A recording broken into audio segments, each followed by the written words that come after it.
Hey everyone, welcome back. So today's deep dive, it's pretty personal actually. Yeah, definitely a bit more intimate than some of our other deep For dives. sure, for sure. We're looking at, get this, a single chapter. Just one chapter. Yeah, one chapter from this French autobiography. Okay. It's called My Surprising Life as a Child. The chapter itself is Hang on. My surprising life. yeah, My Surprising Life as a Child. Okay, I got it. And the chapter we're diving into, it's called The Wounds of Childhood. Heavy stuff, right? Ooh, yeah, that title's pretty evocative. Yeah, and Yeah. it's all about like the long-lasting effects of favoritism within a family. Wow, that's something I think a lot of people can relate to on some level, you Right? know? Oh, absolutely, yeah. Whether you've experienced it firsthand or seen it play out with, friends, family, it's powerful stuff. And this chapter, it's like a window right into someone's very personal experience with that.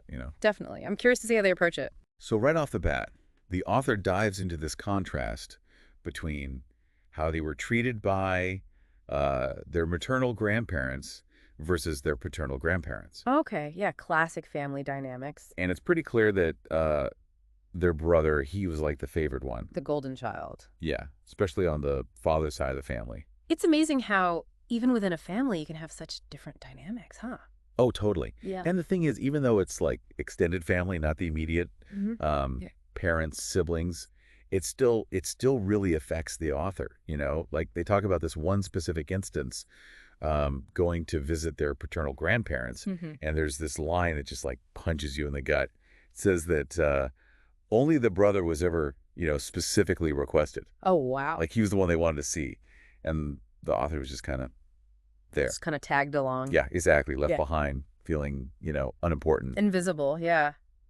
Oof, it's gotta be rough, especially as a kid. Right.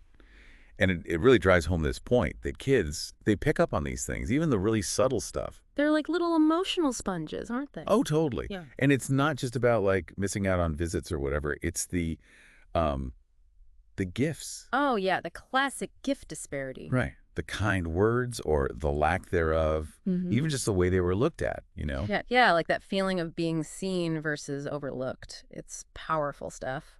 It's like this constant message, unspoken, about where you stand, Hmm. in family. Absolutely, yeah. And you can imagine how that would leave a mark on a child. Oh, for sure. Mm. The author talks about it leaving a deep scar and how they became kind of like a shell around their paternal grandparents. They're drawing into themselves. Exactly, like a defense mechanism. It makes sense. I mean, when you feel rejected, you try to protect yourself, right? Yeah. And it's interesting because, not everyone reacts the same way. Some people might become super independent or try to be perfect to, win approval. Yeah, the overachiever type. Right. But for the author, it was more about um, shutting down. Makes sense. And it's interesting because they don't just passively accept this treatment. Oh, yeah.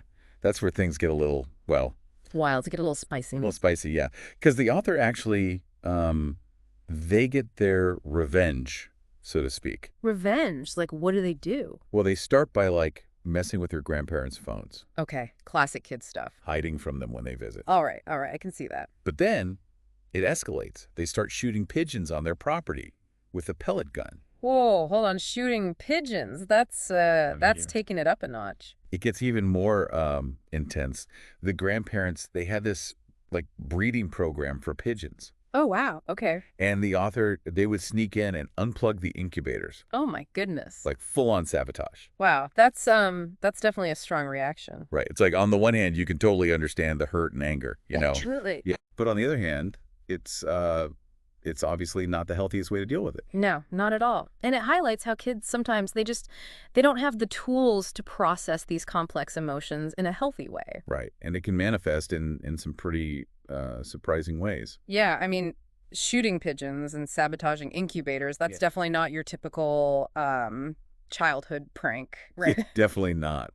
But it makes you think, Yeah. about how powerful these early experiences are. Oh, absolutely. They shape us in ways we might not even realize. Yeah. And favoritism, even if it's unintentional, it can have these like ripple effects. Totally. And it's not always negative, right? I mean, sometimes being the favored child can come with its own set of pressures and expectations. Oh, that's a good point. Like a whole different set of wounds almost. Exactly. So it's complex. Family dynamics are always messy and full of nuance. They really are. Makes you wonder how much of who we are as adults is because of, those early years. Right. Like how much is nature versus nurture? Yeah. Exactly. And I think that's what makes this chapter so fascinating and kind of unsettling too. Definitely. It's a reminder that childhood, it's not always sunshine and rainbows, And those experiences, they stay with us. They do. So as we wrap up this deep dive, I guess the question for all of you listening is, how much do you think your childhood shaped your adult life? Yeah. What were those defining moments, good or bad, that still resonate with you today? Something to think about for sure. Thanks for joining us on this, this rather intense deep dive. Until next time. See ya. Bye.